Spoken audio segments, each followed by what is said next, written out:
Bismillahirrahmanirrahim. Welcome back. Viewers, in Basics of Mechanics Part 2, we shall discuss projectile motion with some problems related to it. Corona virus परेशानी नहीं, बस एहतियात की ज़रूरत है. Viewers, projectile motion एक 2 dimensional motion है. वैसे तो लीनियर मोशन होती है, ये 2 डायमेंशनल मोशन है. इसमें x कोऑर्डिनेट भी है और y कोऑर्डिनेट भी है. तो इसमें हम किसी भी ऑब्जेक्ट को किसी भी एक इनिशियल स्पीड vi से जो है वो थ्रो करते हैं और ये एंगल बनाता है x एक्सिस से थीटा. तो ये जो 2 वेरिएबल्स हैं vi और थीटा, ये हमारे कंट्रोल में होते हैं. जब कभी हम किसी भी प्रोजेक्टाइल को थ्रो करते हैं तो उसको हम अपनी मर्ज़ी से इनिशियल वेलोसिटी भी दे सकते हैं और साथ ही में उसको हमने कितने एंगल से x एक्सिस से उसको प्रोजेक्ट करना है ये भी हमारे इख्तियार में होता है. तो ये दोनों इंडिपेंडेंट वेरिएबल्स हैं. व्यूअर्स, प्रोजेक्टाइल मोशन जो है ये 2 डायमेंशनल मोशन है under the action of gravity. तो यहाँ पर कोई और x एक्सिस के अलोंग फोर्स नहीं है. इस तरह से इसकी जो ट्रेजेक्ट्री होती है वो हमेशा पैराबोलिक ट्रेजेक्ट्री होती है. मतलब कि जब कभी आपने प्रोजेक्टाइल को थ्रो करना है तो उसका जो पाथ होगा वो पाथ जो है वो एक पैराबोला होगा. जब कभी हम वेलोसिटीज़ की बात करते हैं, अगर हमारे पास vi वेलोसिटी है, vi जिससे हमने प्रोजेक्टाइल को थ्रो किया है, इस वेलोसिटी के 2 कंपोनेंट बन रहे हैं. एक vi x कंपोनेंट बन रहा है जबकि दूसरा vi y कंपोनेंट. तो व्यूअर्स, ये जो VIX है ये रेजोल्यूशन ऑफ वेक्टर में आता है. जैसा हमने वेक्टर एनालिसिस की वीडियोस में देखा था कि ये VIX हमेशा VI cos थीटा के इक्वल होगा जबकि VIY जो है ये VI sin थीटा के इक्वल होगा. क्योंकि x एक्सिस के अलोंग कोई भी फोर्स नहीं है तो ये जो x कंपोनेंट है ये थ्रू आउट द जर्नी हमेशा कांस्टेंट रहेगा.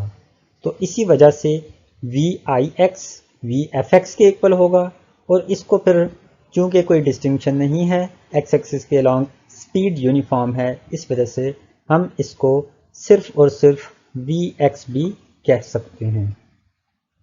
जबकि प्रोजेक्टाइल का y कंपोनेंट, उसमें वेलोसिटी जैसे जैसे प्रोजेक्टाइल ऊपर की जानिब जा रहा है तो वेलोसिटी उसकी डिक्रीज होगी और जब वो वापस आ रहा होगा तो उसकी वेलोसिटी इंक्रीज होती जाएगी.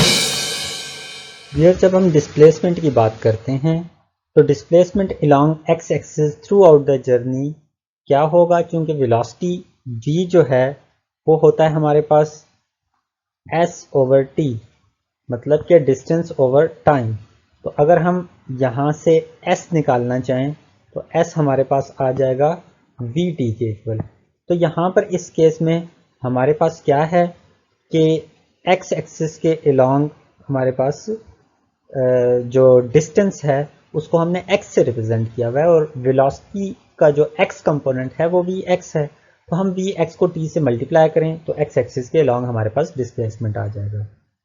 सिमिलरली अगर हम देखना चाहते हैं कि y एक्सिस के अलोंग क्या डिस्प्लेसमेंट है तो उसके लिए चूंकि अब यहाँ पर एक ही फोर्स मौजूद है जो वेलोसिटी को चेंज करवाती है, मतलब कि एक्सेलरेशन प्रोड्यूस कर रही है, तो वो फोर्स जो है वो gravitational pull of the earth है.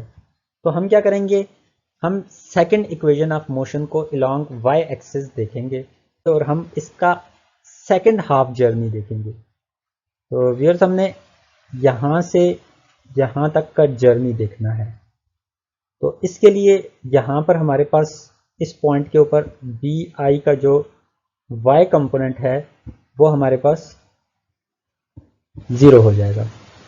तो जैसे ही हम सेकंड इक्वेशन ऑफ मोशन में VIY को 0 पुट करेंगे तो हमारे पास first term second equation of motion से ख़त्म हो जाएगी और हमारे पास y equal to half GT² आ जाएगा. व्यूअर्स, अब हम बात करेंगे हाइट ऑफ प्रोजेक्टाइल की. तो जो मैक्सिमम वर्टिकल डिस्टेंस है जो प्रोजेक्टाइल अपने जर्नी के दौरान जो है वो ट्रेवल करता है, वो जो वर्टिकल डिस्टेंस है उसको हम कहेंगे हाइट ऑफ प्रोजेक्टाइल. उसके लिए हम व्यूअर्स एक थर्ड इक्वेशन ऑफ मोशन का सहारा लेंगे यहाँ पर देखें 2as equals to V F square minus V I square है। तो इस इक्वेशन में हमने सबसे पहले a को रिप्लेस कर देना है माइनस जी से। क्यों? क्योंकि जैसे जैसे प्रोजेक्टाइल ऊपर की तरफ जा रहा है उसकी वेलोसिटी कम हो रही है। क्योंकि हमने ये ऑलरेडी डिस्कस किया हुआ है कि जब कभी वेलोसिटी कम होती है तो एक्सेलरेशन नेगेटिव होता है। s को हम रिप्लेस कर देंगे लॉन्ग y एक्सिस h से, और सिमिलरली जब वो मैक्सिमम हाइट पर पहुंच जाएगा तो उसकी वेलोसिटी एक लम्हे के लिए ज़ीरो हो जाएगी, तो हम इसको vf को भी ज़ीरो पुट कर देंगे। तो ये वैल्यूज़ जब हम पुट करेंगे तो हमारे पास नेगेटिव साइन दोनों साइड से कैंसिल हो जाएगा। तो हमारे पास 2gh equals to V I Y square आ जाएगा। तो यहाँ पर हम h को सब्जेक्ट ऑफ इक्वेशन बनाएंगे। यहाँ पर हमने चूंकि इक्वेशन 2 में देखा था कि वी आई वाई जो है वो वी आई साइन थीटा के इक्वल है, तो यहाँ पर हम वैल्यू पुट कर देंगे वी आई साइन थीटा की। तो हमारे पास फाइनली हाइट ऑफ प्रोजेक्टाइल के लिए रिलेशन आ जाएगा। तो व्यूअर्स, जब कभी हमारे पास एक प्रोजेक्टाइल होगा और हम इंटरेस्टेड होंगे कि उसने मैक्सिमम वाई एक्सिस के लॉन्ग कितना डिस्टेंस ट्रेवल किया, दैट इज़ हाइट। तो इस हाइट के लिए हमने क्या करना होगा? सबसे पहले तो हमें पता होना चाहिए कि हमने जो प्रोजेक्टाइल थ्रो किया है उसको इनिशियल वेलोसिटी कितनी दी है और हमने कितने एंगल से उसको प्रोजेक्ट किया है। तो ये दो चीज़ें पता होंगी तो हम क्या कर सकते हैं, किसी भी प्रोजेक्टाइल की हाइट फाइंड कर सकते हैं कि वो कितनी हाइट तक जाएगा। फिर जब हम बात करेंगे टाइम ऑफ फ्लाइट की, तो टाइम ऑफ फ्लाइट के लिए हमें ये देखना है कि प्रोजेक्टाइल को जब हमने थ्रो किया है और जब वो ग्राउंड को हिट कर रहा है तो टोटल टाइम कितना कंज्यूम हो रहा है। तो उसके लिए हमारी जो सबसे पहले सपोजिशन होगी वो ये होगी कि वाई एक्सिस के अलॉन्ग टोटल कितना डिस्टेंस ट्रेवल हुआ है थ्रू आउट द जर्नी। तो देखें, यहाँ से जब ये प्रोजेक्टाइल ऊपर गया है और वापस उसी लेवल पर आ गया, यहाँ पर और यहाँ पर, ये एक पॉइंट है और दूसरा पॉइंट ये है। तो इन दोनों पॉइंट्स में जो वाई एक्सिस के अलॉन्ग नेट डिस्प्लेसमेंट है वो ज़ीरो है, क्योंकि ये यहाँ से ही स्टार्ट हुआ था और यहाँ पर ही वापस आ गया है। तो इस वजह से हम जब सेकंड इक्वेशन ऑफ मोशन जो है उसको हम यूज़ करेंगे तो इसमें सबसे पहले तो ये है कि हमने s जो है उसको ज़ीरो कर दिया, क्योंकि net displacement along Y axis वो ज़ीरो हो रहा है। तो वी आई वाई टी ये इक्वल हो जाएगी, क्योंकि ये जो टर्म है ये दूसरी साइड पे जाके पॉजिटिव हो जाएगी। तो ये इस तरह करके हमारे पास जब हम t को सब्जेक्ट ऑफ इक्वेशन बनाएंगे तो 2vi बाय जी आ जाएगा। तो यहाँ पर हमारे पास जो vi का y कंपोनेंट है जो हम पहले भी डिस्कस कर चुके हैं कि ये होगा vi साइन थीटा। तो इस वजह से हमारे पास टाइम ऑफ फ्लाइट के लिए रिलेशन आ जाएगा t is equal to 2vi sine theta by G. जब हम बात करेंगे रेंज ऑफ प्रोजेक्टाइल की, तो प्रोजेक्टाइल की जो रेंज होती है वो मैक्सिमम हॉरिजेंटल डिस्टेंस होता है, और हॉरिजेंटल डिस्टेंस के लिए हम इक्वेशंस ऑफ मोशन नहीं अप्लाई करते, क्योंकि इक्वेशंस ऑफ मोशन ऐसी सिचुएशंस में अप्लाई की जाती है जहां पर एक्सेलरेशन प्रोड्यूस हो रहा हो। तो यहाँ पर व्यूअर्स हम क्या करेंगे, सिंपल इक्वेशन लिखेंगे x is equal to V X into T, और x को हम रिप्लेस कर देंगे रेंज से और t को टाइम ऑफ फ्लाइट से।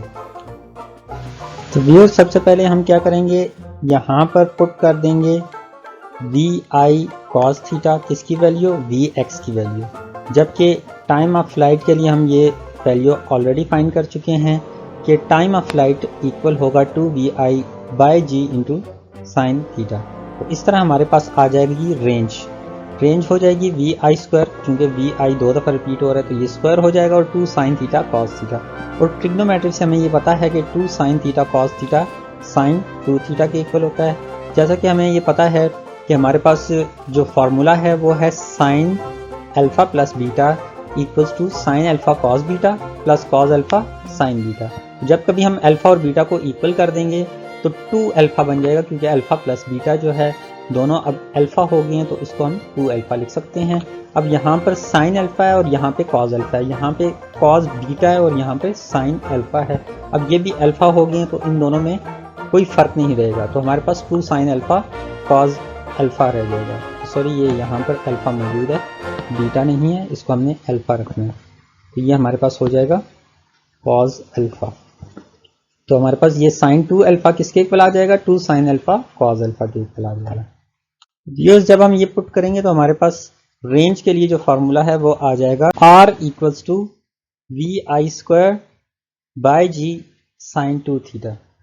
सिमिलरली अगर हम देखना चाहते हैं कि मैक्सिमम रेंज कब होगी, तो अगर हम ये देखना चाहते हैं कि मैक्सिमम रेंज कब होगी, तो उसके लिए हम ये जो रेंज के लिए हमारे पास फार्मूला बन रहा है r equals to V I square by G into sine 2 theta.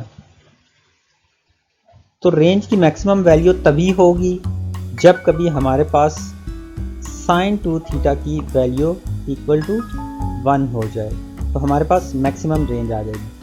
तो व्यूअर्स, सबसे पहले तो ये हमें देखना होगा कि ये साइन 2 थीटा इक्वल टू 1 कब होगा। तो उसके लिए साइन 2 थीटा इक्वल टू 1 ये तब होगा जब 2 theta equal to sine inverse of 1 हो। साइन इनवर्स ऑफ 1 के लिए हमें पता है 2 थीटा को इक्वल टू 90 डिग्री होना चाहिए। तो यहाँ पर 2 थीटा हमारे पास इक्वल टू 90 डिग्री है और थीटा हमारे पास 45 डिग्री आ जाएगा। मतलब कि जब हम 45 डिग्री से किसी भी प्रोजेक्टाइल को प्रोजेक्ट करेंगे तो वो मैक्सिमम हॉरिजॉन्टल डिस्टेंस ट्रैवल करेगा। तो हमारे पास जब थीटा 45 डिग्री होगा तो रेंज के लिए हमारे पास जो मैक्सिमम रेंज के लिए जो वैल्यू आ जाएगी वो होगी V I square by G. Viewers, अब हम कुछ क्वेश्चंस की तरफ बढ़ते हैं। सबसे पहला क्वेश्चन हमारा ये है कि अगर हमारे पास एक कोई फुटबॉल है, फुटबॉल को हम थ्रो कर रहे हैं, ऐसे थ्रो कर रहे हैं कि वो एंगल एक्स एक्सिस से 30 डिग्री बना रहा है और वो 40 मीटर दूरी पे जाके गिर रहा है, मतलब कि ये इसकी रेंज हो जाएगी। तो 40 मीटर की रेंज कवर कर रहा है। तो हमसे क्वेश्चन जो पूछा जा रहा है वो ये है कि हमने कितनी इनिशियल वेलोसिटी वी आई देनी होगी ऐसे 40 मीटर रेंज के लिए। तो व्यूअर्स, रेंज के लिए जो हमारे पास फार्मूला है वो है r equals to V I square by G into sine 2 theta. तो हमारे पास अब थीटा यहाँ पर 30 डिग्री है तो 2 इंटू 30 डिग्री हो जाएगा। मतलब कि हमारे पास V I square by G into sine 60 हो जाएगा। तो यहाँ पर हमने वी आई फाइंड करना है, जी की वैल्यू हम एज्यूम कर लेंगे कि 10 है और साइन 60 भी हमारे पास अब नॉन वैल्यू है। तो व्यूअर्स, हमारे पास हो जाएगा V I square equals to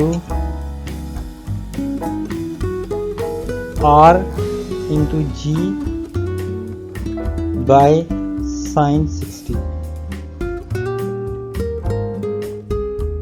मतलब जब हम वैल्यूज पुट करेंगे तो हमारे पास आ जाएगा 40 इंटू 10 बाय साइन 60।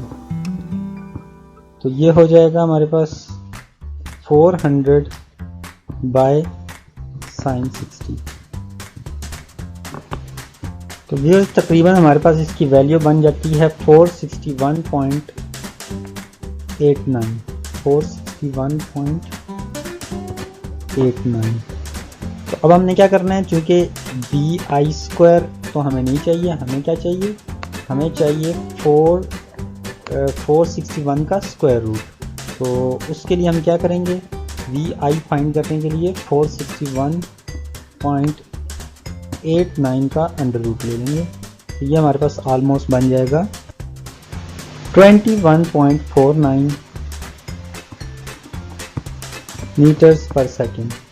तो इनिशियल स्पीड हमें 21.49 मीटर पर सेकेंड की देनी पड़ेगी अगर हम इसको 40 मीटर हॉरिजॉन्टल डिस्टेंस के ऊपर प्रोजेक्ट करना चाहते हैं। तो ये हमारा सेकंड क्वेश्चन है कि एक बॉल है, उसको हम हॉरिजॉन्टली थ्रो कर रहे हैं 10 मीटर हाइट से। तो सबसे पहले हमारे पास जो हाइट है वो 10 मीटर की है। तो यहाँ से हमने हॉरिजॉन्टली इसको थ्रो किया इस तरह। तो इस पे यहाँ पर जो हमने हॉरिजॉन्टल इसको स्पीड दी है वो हमारे पास डेफिनेटली वी एक्स हो जाएगी और वो है 21 मीटर पर सेकेंड की। तो हमसे पूछा क्या जा रहा है, सबसे पहले तो ये पूछा जा रहा है कि how far it hits the ground, मतलब कि ये कितना डिस्टेंस ट्रेवल करेगी हॉरिजॉन्टल। ये एक्स पहली ये चीज़ हमने फाइंड करनी है। सेकेंडली विद व्हाट वेलोसिटी, तो मतलब कि यहाँ पर इसकी वेलोसिटी क्या होगी, ये इसकी let it be V F Y, इसको हम वी एफ वाई कह लेते हैं और ये हमने फाइंड करनी है। तो ये दो चीज़ें हमने फाइंड करनी है इस प्रॉब्लम के लिए।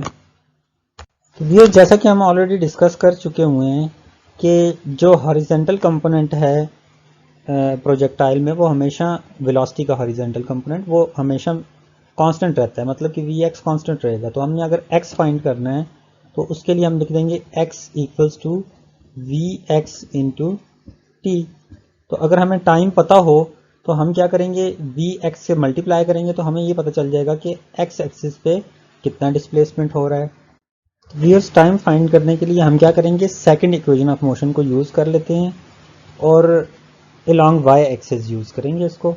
तो हम सबसे पहले लिख देते हैं कि s is equal to V I T plus half A T square होता है। तो हमने इसको वाई एक्सिस पे अप्लाई कर रहे हैं, तो इस वजह से हम सबसे पहले लिख लेते हैं h equals to V I along Y axis into T plus, अब चूंकि डाउनवर्ड डायरेक्शन में आ रहा है तो g की वैल्यू हमने पॉजिटिव ही रखती है, हाफ जी टी स्क्वायर हो जाएगा हमारे पास। अब हाइट हमें गिवन है 10, वी आई का जो वाई कंपोनेंट है, चूँकि ये प्योरली एक्स कंपोनेंट है तो वी आई वाई हो जाएगा 0, तो ये टर्म हमारे पास क्या हो जाएगी, कैंसिल हो जाएगी। तो हमारे पास सिर्फ रह जाएगा हाफ जी टी स्क्वायर। तो मतलब कि हम ये भी कह सकते हैं कि जो टी स्क्वायर है ये इक्वल हो जाएगा, ये 2 दूसरी तरफ जाके मल्टीप्लाई हो जाएगा, तो 20 बाय जी। व्यूअर्स, हमने यहाँ पर g की वैल्यू जो है वो 10 रखनी है, तो इस तरह हमारे पास टी स्क्वायर की वैल्यू आ जाएगी। तो हमारे पास टी स्क्वायर की जो वैल्यू बनेगी वो बन जाएगी 2 और t हमारे पास आ जाएगा स्क्वायर रूट ऑफ 2। तो व्यूअर्स, हमें जब x फाइंड करना है तो x हमारे पास होगा वी एक्स जो कि हमें गिवन है 21 और t की वैल्यू हमने फाइंड कर ली है अंडर रूट 2। तो इस तरह व्यूअर्स हमारे पास जो x है उसकी वैल्यू आ जाएगी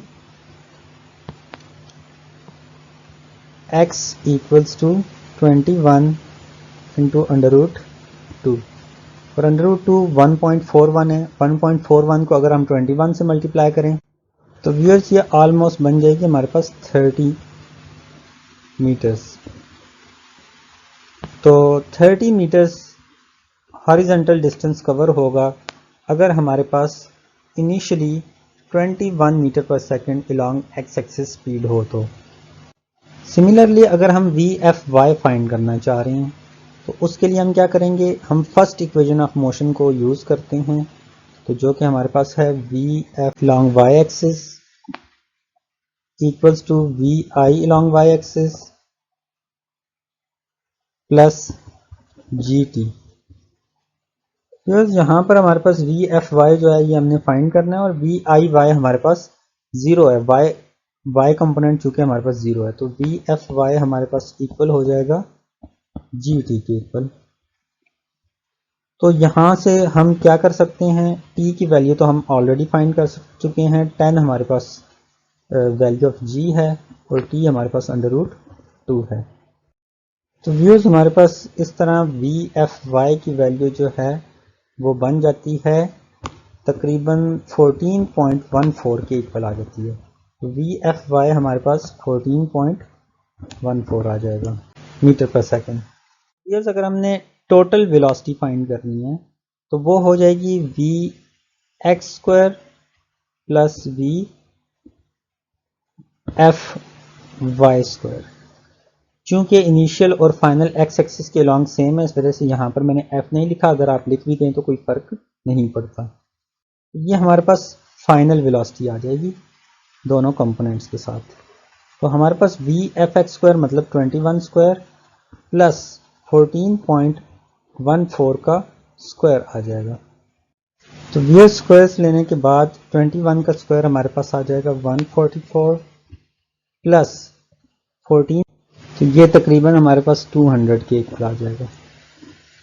तो सॉरी 144 नहीं 441 प्लस 200, तो जब हम इन दोनों को प्लस कर लेंगे तो व्यूअर्स हमारे पास जो आंसर बन जाएगा वो हो जाएगा स्क्वायर रूट ऑफ 641। तो व्यूअर्स ये तकरीबन हमारे पास जो वैल्यू बनेगी ये बन जाएगी, और एग्जैक्टली इक्वल तो नहीं है, 25 मीटर पर सेकंड के लगभग बन जाएगी। ये हमारे पास टोटल वेलोसिटी होगी right before touching the ground. तो हमारे पास नेक्स्ट जो क्वेश्चन है इसमें हमने एंगल ऑफ प्रोजेक्शन फाइंड करना है जब मैक्सिमम हाइट और हॉरिजॉन्टल रेंज इक्वल हो जाए। ये जो कंडीशन है इस कंडीशन को हमने सबसे पहले हम यहाँ पर नोट कर लेते हैं कि रेंज किसके इक्वल हो जाए, मैक्सिमम हाइट के इक्वल हो जाए। रेंज के लिए फार्मूला हमें पता है व्यूअर्स के vi² by g sin 2 theta, ये इक्वल होना चाहिए किसके, हाइट के इक्वल, मैक्सिमम हाइट जो कि vi² by 2g into sine square theta है। तो सबसे पहले तो हमने ये देखना है कि कौन सी चीज़ें इन दोनों साइड पर एक जैसी हैं। तो vi² यहाँ पर भी है, यहाँ पर भी है, g यहाँ पर भी है, यहाँ पर भी है। तो इसको हम सिंप्लीफाई करके फिर लिख सकते हैं साइन 2 थीटा इक्वल हो जाए 1/2 साइन स्क्वायर थीटा। यहाँ पर हमने थीटा फाइंड करना है। जैसा कि हमें पता है कि साइन 2 थीटा इक्वल होता है 2 साइन थीटा कॉस थीटा के इक्वल होता है। तो हमारे पास ये इक्वल होना चाहिए हाफ साइन स्क्वायर थीटा के। तो अगेन हम कह सकते हैं कि साइन थीटा इस साइड पर भी मौजूद है, यहाँ पर स्क्वायर मौजूद है, तो एक कैंसिल हो जाएगा। तो हमारे पास क्या बच जाएगा, हमारे पास बच जाएगा 2 cos theta equals to 1/2 sine theta के इक्वल हो जाएगा। या हम इसको ऐसे भी लिख सकते हैं कि 4 कॉस थीटा इक्वल हो जाएगा साइन थीटा के, या फिर 4 equals to sine theta by cos theta के इक्वल होगा। या फिर हम sine theta over cos theta की रेशियो जो होती है ये होती है टेन थीटा के इक्वल। तो इसको हम ऐसे भी लिख सकते हैं टेन थीटा। क्योंकि हम थीटा फाइंड करना चाहते हैं तो थीटा फिर इक्वल हो जाएगा टेन इनवर्स ऑफ 4। तो ये तकरीबन व्यूअर्स बन जाता है 76 डिग्री। तो इस प्रॉब्लम से हमने ये कंक्लूड किया है कि अगर हमारे पास एक प्रोजेक्टाइल है और इस प्रोजेक्टाइल की हाइट हमारे पास h है और इसकी रेंज हमारे पास r है, तो अगर हम इंटरेस्टेड इस बात में है कि जितनी मैक्सिमम हाइट है, हाइट और रेंज इक्वल हो जाए, मतलब कि अगर ये यहाँ से लेकर यहाँ तक इसकी हाइट 10 मीटर है, ये हाइट अगर 10 मीटर है तो लाजमी तौर पर हम चाहते हैं कि ये हाइट और ये रेंज इक्वल हो जाए।